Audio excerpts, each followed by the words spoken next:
नमस्कार, जय महाराष्ट्र. तर आपला आजचा जो व्हिडिओ आहे लाडकी बहीण योजनेच्या अंतर्गत आहे. तर मला बऱ्याच महिला असं कमेंट करत आहेत सध्या की ताई, आम्ही पात्र आहे तरी आमचा लाभ बंद केलाय, आम्ही केवायसी केली आणि आम्ही पात्र असून पण आमचा लाभ बंद केला, आम्हाला लाभ मिळत नाहीये. तर अजिबात असं नाही. तुम्ही कुठल्याही चुकीच्या अफवांना बळी पडू नका. बघा, या ठिकाणी मी तुम्हाला एकच सांगायचा प्रयत्न करणार आहे. जर तुमची केवायसी झालीये, बरोबर, आणि जर तुम्ही पात्र आहात तर तुम्हाला लाभ मिळणारच आहे. लक्षात घ्या, तुमचा लाभ असं बंद होणार नाही. हा, तुम्ही केवायसी केली आणि तुम्ही कुठल्या तर एखाद्या कारणामुळे जर अपात्र झाला असाल तर तुम्हाला हा लाभ मिळणार नाही, एवढं लक्षात घ्या. ह्याचे निकष आहेत आपल्या योजनेचे आणि त्याचे निकष काय आहेत मी तुम्हाला अगोदर सांगितले. आपल्या चॅनलवर ते व्हिडिओ आहेत सुद्धा, एकदा पाहून घ्या ते व्हिडिओ. जर तुम्ही निकषामध्ये बसत असाल आणि ई केवायसी झाली असेल तर तुमचा लाभ कोणीही बंद करू शकत नाही, नाही बंद करणार. आणि राहिला विषय ज्या महिलांचा केवायसी झाली ना, तुमची जर केवायसी झाली नसेल तर तुम्हाला अपात्र नाही केलेलं. केवायसी न झाल्यामुळं तुमचा लाभ जो आहे तो बंद आहे. ज्या वेळेस तुमची केवायसी होईल त्यावेळेस तुम्हाला परत तुमचा लाभ चालू होणार आहे. आता तुम्ही म्हणाल, ताई आम्ही एवढं सांगून सुद्धा आम्हाला ई केवायसीचं ऑप्शन देण्यात आलं नाही किंवा सगळ्यांना समान अधिकार देण्यात आलेला नाही, अर्ध्या महिलांची केवायसी झाली, अर्ध्या महिलांची झाली नाही, आता आम्ही काय करावं. तर या ठिकाणी बघा, अजून तरी कुठली माहिती आली नाही. तुम्हाला माहिती आहे मी पुरेपूर प्रयत्न करत आहे.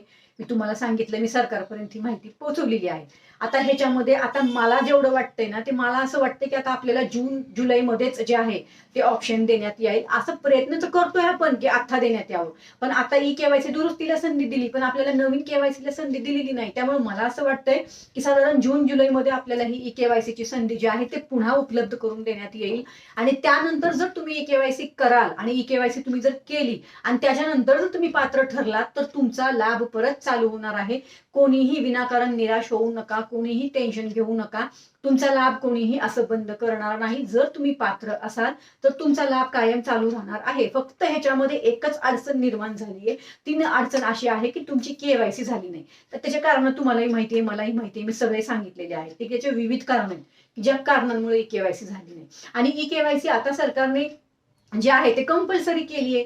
तुम्ही जर ई केवायसी मध्ये पात्र ठरलात तरच लाभ मिळणार आहे. ई केवायसी मध्ये जर अपात्र ठरलात तर लाभ मिळणार नाही. तर तसंच झालंय, बऱ्याच लाडक्या बहिणी ई केवायसी मध्ये अपात्र ठरलेल्या आहेत, म्हणजे त्यांची केवायसी झाली पण त्या अपात्र झाल्या, केवायसीच्या नियमामध्ये बसल्या नाहीत त्या योजनेच्या, म्हणून त्यांचा फॉर्म जो आहे तो अपात्र झाला, त्यांना आता लाभ मिळत नाही. हे लक्षात घ्या.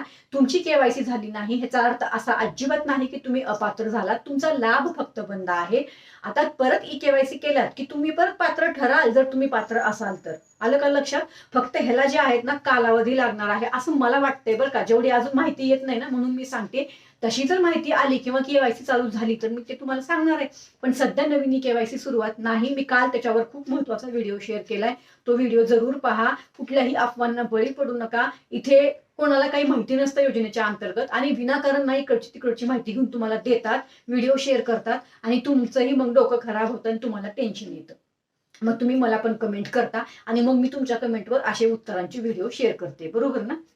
त्यामुळे काळजी करू नका. ह्याच्यामध्ये मार्च महिन्याचा जो हप्ता आहे तो लवकरच वितरण होईल. या संदर्भात अजून कुठलीही माहिती आलेली नाही. एकदा माहिती येऊ द्या. तसं तर मी सांगितलेलंच आहे की बाबा हे मागं पण मी एक व्हिडिओ शेअर केला की साधारण 10 तारखेच्या आत हे वितरण व्हावं. पण आज आहे 5 एप्रिल, अजून कुठलाही GR आलेला नाही, कुठलीही माहिती आली नाही जेव्हा मी हा व्हिडिओ शूट केलाय. जेव्हा माहिती येईल तुम्हाला देणार आहे. लवकरच आपल्या मार्च महिन्याचं सुद्धा वितरण होईल, काळजी करू नका. आलं का लक्षात?